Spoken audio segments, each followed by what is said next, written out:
নমস্কার। পশ্চিমবঙ্গের সমস্ত প্রাথমিক শিক্ষক শিক্ষিকাকে দীপ্তর চ্যানেলে স্বাগত।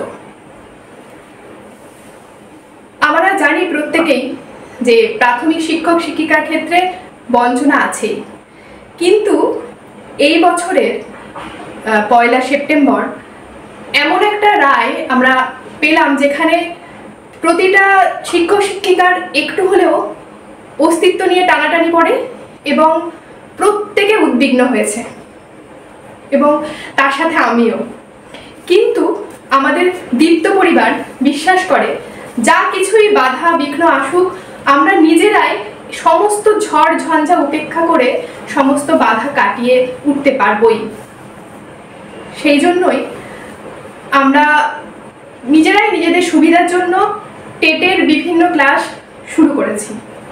আজকে আমাদের দীপ্ত পরিবারের টেটের জন্য যে ক্লাসের যে পদ্ধতি চালু হয়েছে তার প্রথম ক্লাস। আজকের বিষয় বাংলা।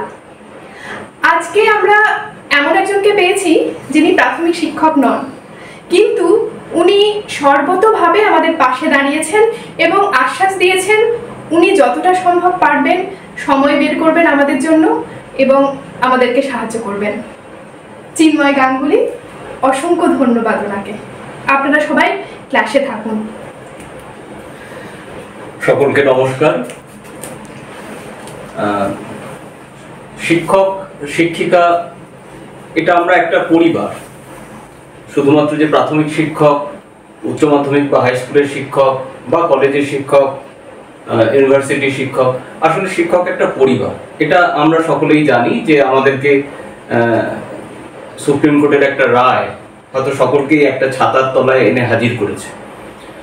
সমগ্র প্রাথমিক শিক্ষককে যেমন টেট পরীক্ষায় বাধ্যতামূলকভাবে ঠেলে দেওয়া হয়েছে, আগামী দিনে হয়তো হাই স্কুলের টিচারদেরকেও ঠেলে দেওয়া হবে, কারণ আপার প্রাইমারি টিচারদের জন্য এই বিষয়টা এসেছে এবং সেক্ষেত্রে আপার প্রাইমারি টিচার কারা সেটা নিয়ে একটা ধোঁয়াশা তৈরি হয়েছে। সুতরাং আমিও আপনাদের মতোই একজন।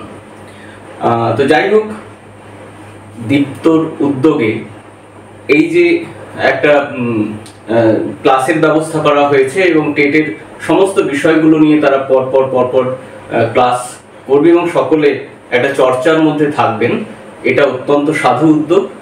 আমিও তার সঙ্গে সামিল হলাম, আপনাদেরই একজন, কারো দাদা, কারো ভাই এবং কারো বন্ধু হিসেবে।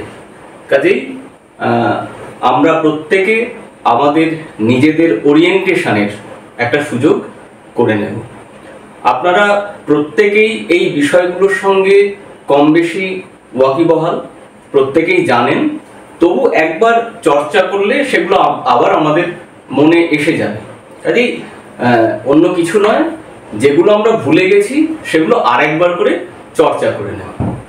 এটা তো ঠিক যে সমস্যা যখন আসে সেখান থেকে পালিয়ে বাঁচা যায় না, সমস্যার মুখোমুখি হয়েই আমাদেরকে এগিয়ে যেতে হবে। সুতরাং সময় নষ্ট না করে আমরা আজকে প্রথম ক্লাস শুরু করি।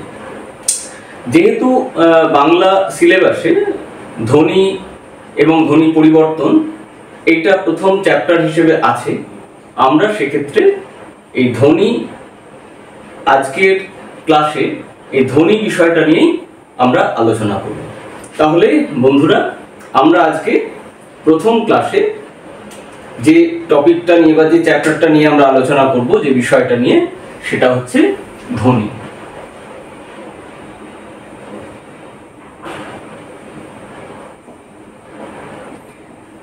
প্রথমে আমরা আলোচনা করব যে ধ্বনি আসলে কি।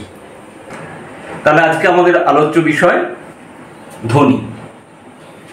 প্রথমেই আমরা আলোচনা করব যে ধ্বনি আসলে কি। ধ্বনির ইংরেজি প্রতিশব্দ হচ্ছে সাউন্ড। ধ্বনি হচ্ছে, আমরা এই যে কথা বলছি, আমরা কথা বলার সময় আমাদের বাকযন্ত্র থেকে যে একটা আওয়াজ বেরিয়ে আসছে, সেই আওয়াজটাই হচ্ছে ধ্বনি। অর্থাৎ ভালো করে বললে কি বোঝা যায়, যে আমাদের কথা বলার উদ্দেশ্যে বাকযন্ত্র থেকে যে আওয়াজ নির্গত হয় তাকে বলে ধ্বনি যে কোনো আওয়াজ কিন্তু ধ্বনি নয়। ধরুন আমরা ঘুমানোর সময় নাক ডাকি, সেটা কি ধ্বনি? না, সেটা ধ্বনি নয়। কেন নয়? না, সেটা কথা বলার উদ্দেশ্যে হচ্ছে না। আবার কাউকে ভয় দেখানোর সময় আমরা একটা বিকট আওয়াজ যদি করি, সেটা কি ধ্বনি? সেটা তো বাকযন্ত্র থেকে নির্গত হচ্ছে, না, সেটাও ধ্বনি নয়। তার কারণ কথা বলার উদ্দেশ্যে সেই আওয়াজ আমরা করছি না। তাহলে মূল বিষয়টা কি দাঁড়ালো?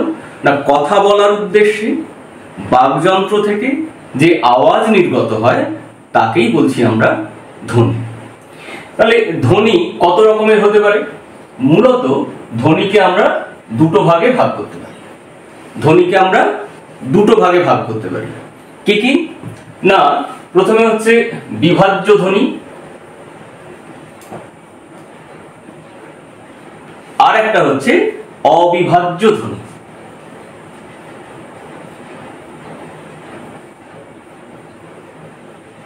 তাহলে ধ্বনির দুটো ভাগ, একটা হচ্ছে বিভাজ্য ধ্বনি আর একটা হচ্ছে অবিভাজ্য ধ্বনি। প্রথমে আমরা বলিনি যে অবিভাজ্য ধ্বনিটা আমাদের সিলেবাসে কিন্তু নেই। অবিভাজ্য ধ্বনি তাহলে কি সেটা আমি একটু বলে দিই। অবিভাজ্য ধ্বনি আমাদের কানে শোনার বিষয়, অর্থাৎ আমরা কথা বলতে গিয়ে কোথায় থামছি বা কি টোনে কথা বলছি, আমাদের গলার স্বর উঁচুতে উঠছে না নিচে নামছে, এইগুলো নিয়ে কিন্তু আসলে অবিভাজ্য ধ্বনি। বিভাজ্য ধ্বনিটা কি? না, বিভাজ্য ধ্বনিটাই আমাদের আলোচ্য বিষয়। বিভাজ্য ধ্বনি হচ্ছে যে ধ্বনিগুলোকে ভেঙে ভেঙে লেখা যায়। অর্থাৎ আমি যদি বলি যে বৃষ্টি, বৃষ্টি একটা শব্দ, এই বৃষ্টি শব্দটাকে আমরা ভেঙে লিখতে পারি বহসন্ত যোগ রি যোগ মূর্ধন্য হসন্ত যোগ ট যোগ রস্বই। এই যে ভেঙে আমি লিখতে পারলাম, এগুলোই হচ্ছে বিভাজ্য ধ্বনি। আমাদের এই বিভাজ্য ধ্বনিকে আবার আমরা দুটো ভাগে ভাঙতে পারি। কি দুটো ভাগ? একটা হচ্ছে স্বরধ্বনি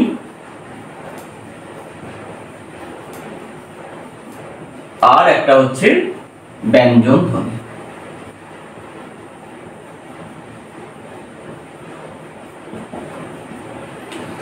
স্বরধ্বনি আর ব্যঞ্জন ধ্বনি, ব্যাস, এটা আমাদের একেবারে পরিচিত বিষয়। যে স্বরধ্বনি তাহলে কাকে বলবো?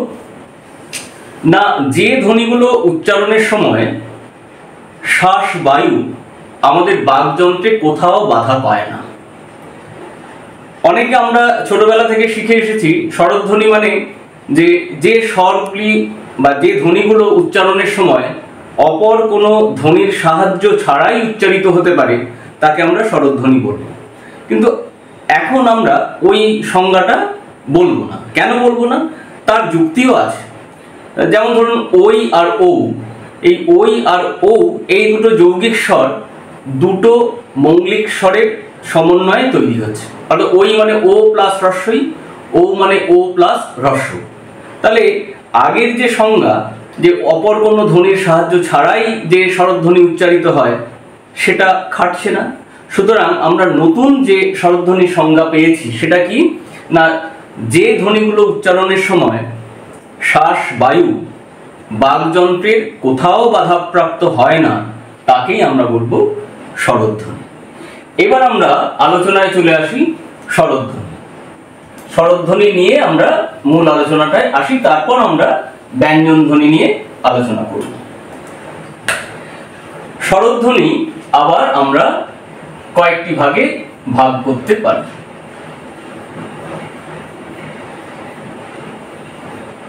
তার মধ্যে একটা হলো হ্রস্বস্বর আর একটা হলো দীর্ঘস্বর।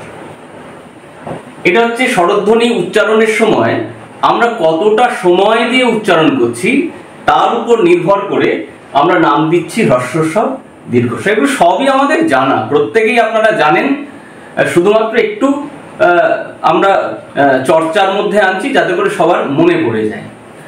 হ্রস্বস্বর মানে যে স্বরধ্বনিগুলো উচ্চারণের সময় অপেক্ষাকৃত কম সময় লাগে, হ্রস্ব মানে ছোট, এখানে কম সময় লাগে, সেগুলো হচ্ছে হ্রস্বস্বর।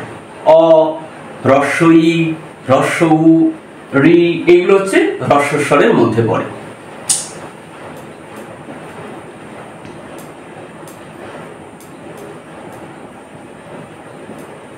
আর দীর্ঘস্বর কি না, স্বাভাবিকভাবেই যে স্বরধ্বনিগুলো উচ্চারণের সময় অপেক্ষাকৃত বেশি সময় লাগে সেগুলোই দীর্ঘস্বর। যেমন আ, দীর্ঘ ই, দীর্ঘ উ, এ, ওই, ও। তো সুতরাং আমরা এই উচ্চারণের সময়ের নিরিখে যেগুলো আলোচনা করলাম, যে হ্রস্বস্বর এবং দীর্ঘস্বর, এছাড়াও আমরা স্বরধ্বনিকে আরেকটা দিক থেকে ভাগ করতে পারি। কি না, স্বরধ্বনিগুলো কিরকম ভাবে তৈরি হচ্ছে সেটাও আমরা দুটো ভাগে ভাগ করতে পারি। যেমন মৌলিক স্বর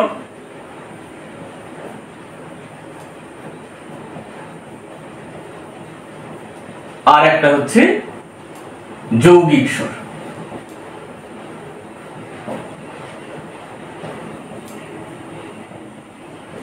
মৌলিক স্বর কাকে বলবো? যে স্বরধ্বনিগুলো উচ্চারণের সময় অপর কোনো স্বরধ্বনির সাহায্য ছাড়াই উচ্চারিত হয়, সেই স্বরধ্বনিগুলোকে বলবো মৌলিক স্বরধ্বনি। এরকম মৌলিক স্বরধ্বনি আছে 7টা। কি কি?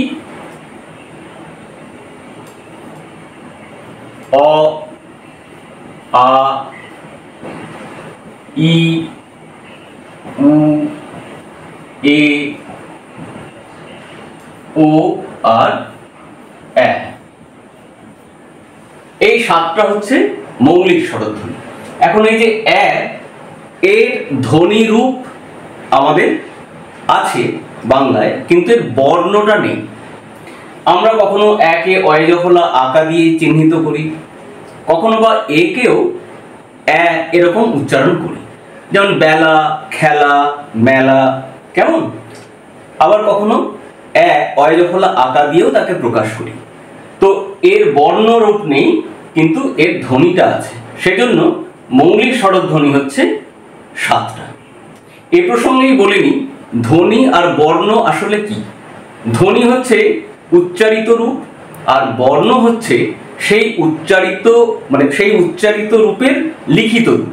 যেমন আমি মুখে বলছি অ, এটা হচ্ছে ধ্বনি, আর যখন আমি লিখে প্রকাশ করছি এটা হচ্ছে বর্ণ।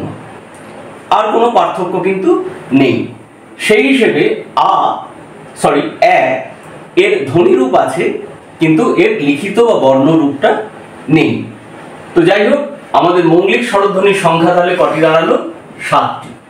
এরকম প্রশ্ন আসতেই পারে যে মৌলিক স্বরধ্বনির সংখ্যা কটি? 7, 6, 5, 4 এরকম অপশন থাকতে পারে। আমরা অবশ্যই লিখব 7টি। এরপর চলে আসি যৌগিক স্বরধ্বনি, যেটা আমি কিছুক্ষণ আগেই আলোচনায় এনেছিলাম। যে যৌগিক স্বরধ্বনি আমরা কাকে বলবো? না, যে স্বরধ্বনিগুলো দুটি মৌলিক স্বরধ্বনির সমন্বয়ে তৈরি হচ্ছে। যেমন ওই, ও প্লাস হ্রস্ব, এখানে এটা মৌলিক স্বর, এটাও মৌলিক স্বর, এই দুটো মৌলিক স্বরের সমন্বয়ে তৈরি হচ্ছে ওই। স্বাভাবিকভাবেই এটা যৌগিক স্বর। আবার আমরা বলছি ও, ও প্লাস, সরি এটা একটু ভুল হয়েছে, ও প্লাস হ্রস্বই ওই, আর ও প্লাস হ্রস্ব এটা হচ্ছে ও। কেমন? তো ওই আর ও, এই দুটি হচ্ছে যৌগিক স্বর। এরপর আমরা স্বরধ্বনির আরেকটা ভাগ সম্পর্কে বলবো, সেটা প্লুতস্বর।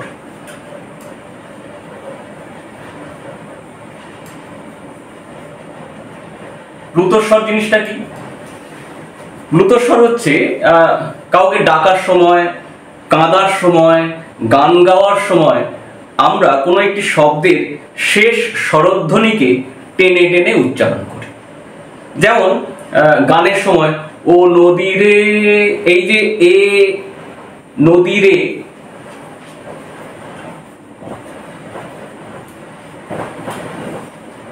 এই যে শেষের স্বরধ্বনি এ টেনে টেনে উচ্চারণ করছি। বা কাঁদার সময় ওরে আমার কি হলো রে, বা কাউকে ডাকছি কোথা গেলি রে, এই যে শেষ স্বরধ্বনিটা, এই টেনে টেনে উচ্চারণ করার রীতিটাকেই আমরা বলছি রুদ্ধস্বর। তাহলে এই হলো আমাদের স্বরধ্বনির শ্রেণী বিভাগ। তাহলে আমি এতক্ষণ পর্যন্ত যা আলোচনা করলাম সেটা আরেকবার সংক্ষেপে বলি। প্রথমে আমরা বলেছি ধ্বনি কাকে বলে, তারপরে বলেছি ধ্বনি কটি ভাগ, দুটি ভাগ, বিভাজ্য ধ্বনি আর অবিভাজ্য ধ্বনি। অবিভাজ্য ধ্বনি নিয়ে আমাদের আলোচনার বিষয় নেই। বিভাজ্য ধ্বনির আমরা দুটো ভাগ বলেছি, একটা হচ্ছে স্বরধ্বনি আর একটা হচ্ছে ব্যঞ্জন ধ্বনি। স্বরধ্বনির ভাগগুলো নিয়ে আমরা আলোচনা করলাম, ব্যঞ্জন ধ্বনিটা আমরা পরে আলোচনা করব। স্বরধ্বনির ভাগগুলো বলেছি কি, হ্রস্বস্বর, দীর্ঘস্বর, তারপরে বলেছি মৌলিক স্বর, যৌগিক স্বর, তারপরে বলেছি প্লুতস্বর। এরপর আমরা আলোচনায় আনব মৌলিক স্বরধ্বনিকে। তাহলে মৌলিক স্বরধ্বনি কটি বলেছিলাম? মৌলিক স্বরধ্বনি হচ্ছে 7টি। এই মৌলিক স্বরধ্বনি 7টি কি কি না, ই, এ, এ, উ, ও, অ আর আ। এই যে মৌলিক স্বরধ্বনি 7টা, এই 7টা মৌলিক স্বরধ্বনিকে আমরা 4টে দিক থেকে আলোচনা করতে পারি। সেই 4টে দিক কি কি? 1 নম্বর, জিহ্বার অবস্থান অনুযায়ী।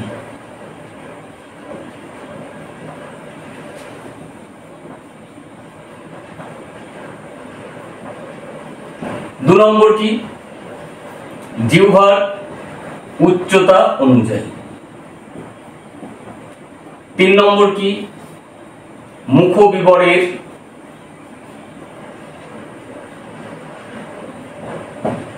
শূন্যতার পরিমাপ অনুযায়ী।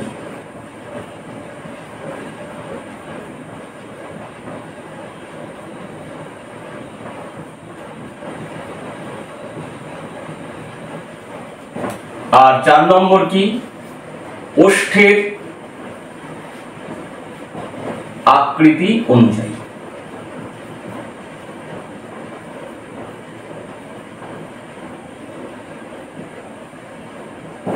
অর্থাৎ এই 7টা স্বরধ্বনিকে আমরা আলাদা আলাদা ভাবে দেখতে পারি যে তারা কিভাবে উচ্চারিত হচ্ছে।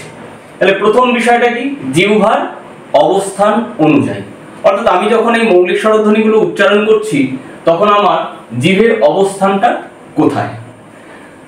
না, যখন আমি ই, এ, এ এই স্বরধ্বনিগুলো উচ্চারণ করছি তখন জিভের অগ্রভাগ সামনের দিকে প্রসারিত হচ্ছে। অর্থাৎ এরকম ভাবে জিভের অগ্রভাগ সামনের দিকে প্রসারিত হচ্ছে। তাহলে ই, এ, এ এই স্বরধ্বনিগুলোকে বলবো আমরা সম্মুখ স্বরধ্বনি। সম্মুখ স্বরধ্বনি। সম্মুখ স্বরধ্বনি তাহলে কি হলো, ই, এ আর এ।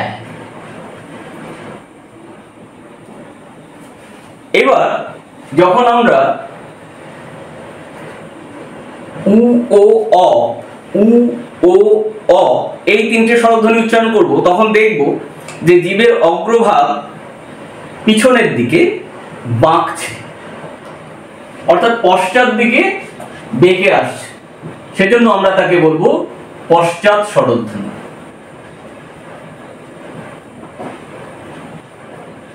সেগুলো কি, উ, অ, ও, উ, ও, অ বা উ, অ, ও। আর কেন্দ্রীয় স্বরধ্বনি আছে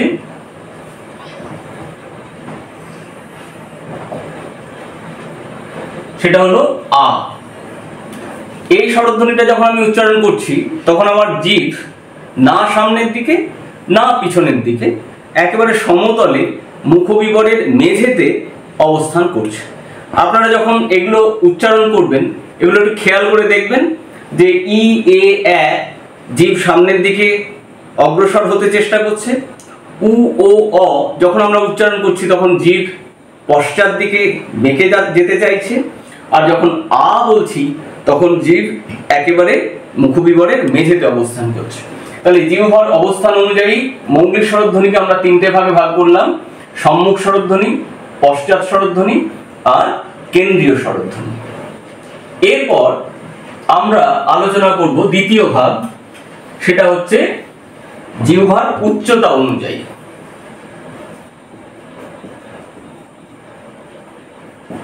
জিহ্বার উচ্চতা অনুযায়ী জিহ্বার উচ্চতা অনুযায়ী আমরা চারটে ভাগে ভাগ করব মৌলিক স্বরধ্বনিকে। প্রথমে কি না উচ্চ স্বর।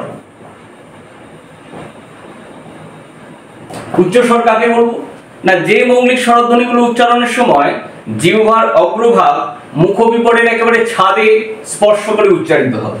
তো আমি যদি একটা ডায়াগ্রাম আঁকি মোটামুটি রাফলি, এটা যদি আমাদের মুখ গহ্বর হয়, এটা ছাদ মানে উপরের অংশ, আর এটা মেঝে মানে নিচের অংশ, তাহলে ই আর উ যখন আমি উচ্চারণ করছি তখন আমাদের মুখবিবরের একেবারে উপরের অংশে স্পর্শ করছে ই উ, সেজন্য ই উ স্বরধ্বনিকে আমরা বলবো উচ্চ স্বর। এগুলো একটু মনে রাখতে হবে আমাদের, কারণ এরকম প্রশ্ন আসতেই পারে যে উচ্চ স্বর, তার উদাহরণ হলো চারটে অপশন দিয়ে দিল ই এ অ এ, সেক্ষেত্রে আমরা অবশ্যই বলবো ই। দ্বিতীয় নিম্ন স্বর। নিম্ন স্বর কাকে বলবো না যে স্বরধ্বনি, যে মৌলিক স্বরধ্বনি উচ্চারণের সময় স্বরধ্বনি জিহ্বা একেবারে আমাদের মেঝেতে মুখবিবরের মেঝেতে অবস্থান করবে। সেটা কি? সেটা হচ্ছে আ। কারণ আমরা আগেই বলেছি আ যখন আমরা উচ্চারণ করি তখন জিভ একেবারে আমাদের মুখবিবরের মেঝেতে অবস্থান করে, তাহলে আ হচ্ছে নিম্ন স্বর। এবার আমরা ঠিক উচ্চ স্বর তার নিচে অবস্থান করে যে স্বরধ্বনি উচ্চারিত হয় মৌলিক স্বরধ্বনি, তাকে আমরা বলবো উচ্চ মধ্য স্বর। সেগুলো কি না এ এবং ও। এ আর ও উচ্চারণের সময় জিহ্বার অগ্রভাগ উচ্চ স্বর যেখানে উচ্চারিত হয়েছিল তার ঠিক নিচে অবস্থান করছে, সেজন্য একে আমরা বলবো উচ্চ মধ্য স্বর। উদাহরণ কি এ ও। আর ঠিক তার নিচে এবং নিম্ন স্বর থেকে কিছুটা উপরে, এর থেকে কিছুটা নিচে অবস্থান করে উচ্চারিত হয় যখন মৌলিক স্বরধ্বনি অর্থাৎ অ এবং এ, তাকে আমরা বলবো নিম্ন মধ্য স্বর।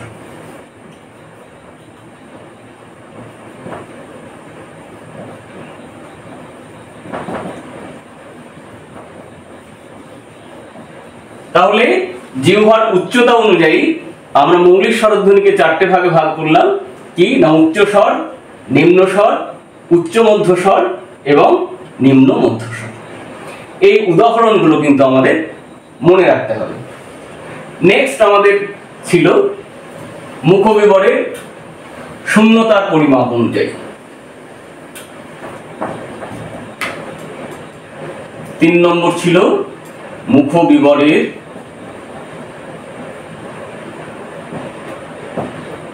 শূন্যতার পরিমাপ অনুযায়ী।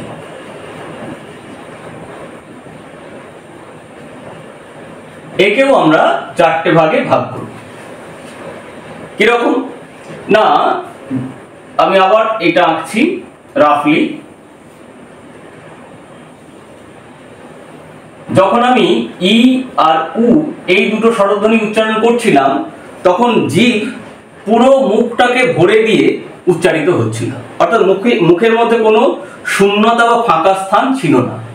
সেই জন্য এর নাম দেব আমরা সংবৃত স্বরধ্বনি। সংবৃত স্বরধ্বনি। উদাহরণ কি? ই আর উ। তাহলে ই আর উ উচ্চ স্বরধ্বনি ছিল, এখন আমরা তার আরেকটা নাম পেলাম সংবৃত স্বরধ্বনি। আবার যখন আমরা আ উচ্চারণ করছিলাম অর্থাৎ নিম্ন স্বর, তখন জিভ যেহেতু একেবারে মুখবিবরের নিচে অবস্থান করছে মেঝেতে, তখন পুরো মুখটাই ফাঁকা, সবচেয়ে বেশি খোলা অংশ। সেজন্য একে আমরা নাম দেব বিবৃত স্বরধ্বনি। বিবৃত স্বরধ্বনি। বিবৃত কথার অর্থ কি? সবচেয়ে বেশি ফাঁকা। আর সংবৃত কি? সবচেয়ে বেশি বন্ধ। ঠিক তেমনি অর্ধ সংবৃত।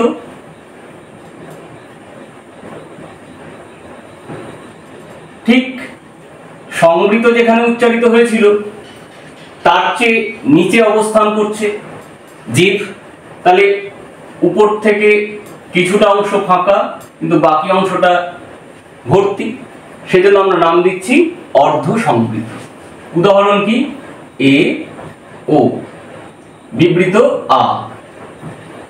তাহলে অর্ধ সংবৃত হচ্ছে এ এবং ও। আর লাস্টলি আমরা চলে যাব অর্ধ বিবৃত। অর্ধ বিবৃত হচ্ছে আমার অ এবং এ। এই স্বরধ্বনিগুলো উচ্চারণ হচ্ছে এই জায়গায়, অর্থাৎ এই এতটা অংশ খালি, এতটা অংশ ভর্তি, তাহলে বেশিরভাগ অংশ খালি থাকছে, সেজন্য আমরা নাম দিচ্ছি অর্ধ বিবৃত স্বরধ্বনি। তাহলে মুখবিবরের শূন্যতার পরিমাপ অনুযায়ী আমরা মৌলিক স্বরধ্বনিকে চারটে ভাগে ভাগ করলাম। সংবৃত স্বরধ্বনি অর্থাৎ সবচেয়ে মুখবিবরের ভর্তি অংশ দিয়ে যেটা উচ্চারিত হয়, ই এবং উ যখন উচ্চারিত হয় তখন মুখবিবরে কোনো শূন্যতার পরিমাপ থাকে না। বিবৃত, পুরো মুখটাই খোলা অবস্থায় থাকে, ফাঁকা সবচেয়ে বেশি। অর্ধ সংবৃততে 2/3 অংশ ভর্তি এবং 1/3 অংশ খালি থাকে। আর অর্ধ বিবৃততে 1/3 অংশ ভর্তি, 2/3 অংশ মুখবিবর খালি থাকে, সেই জন্য এইরকম নাম হয়েছে। আর 4 নম্বর যে ভাগ আমরা বললাম সেটা হচ্ছে ওষ্ঠের আকৃতির পরিমাপ, ওষ্ঠের আকৃতি অনুযায়ী। ওষ্ঠের আকৃতি অনুযায়ী,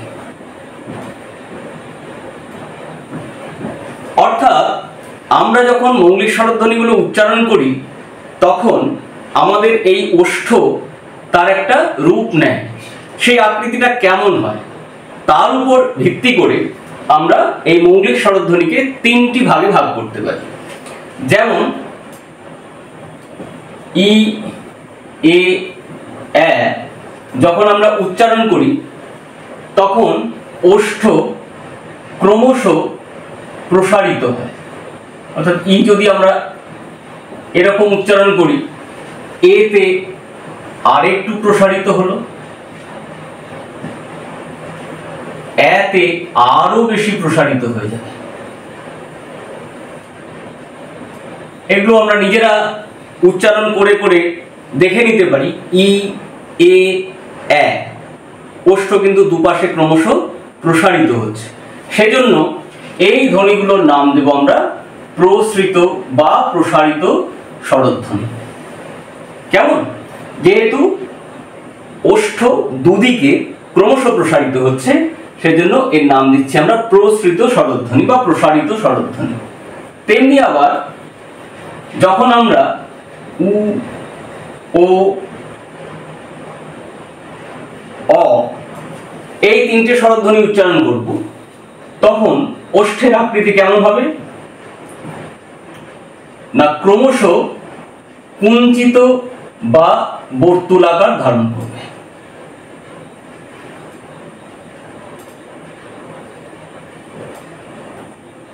উতে যতটা কুঞ্চিত হচ্ছে ওতে তার চেয়ে বেশি কুঞ্চিত, অতে তার চেয়ে বেশি কুঞ্চিত।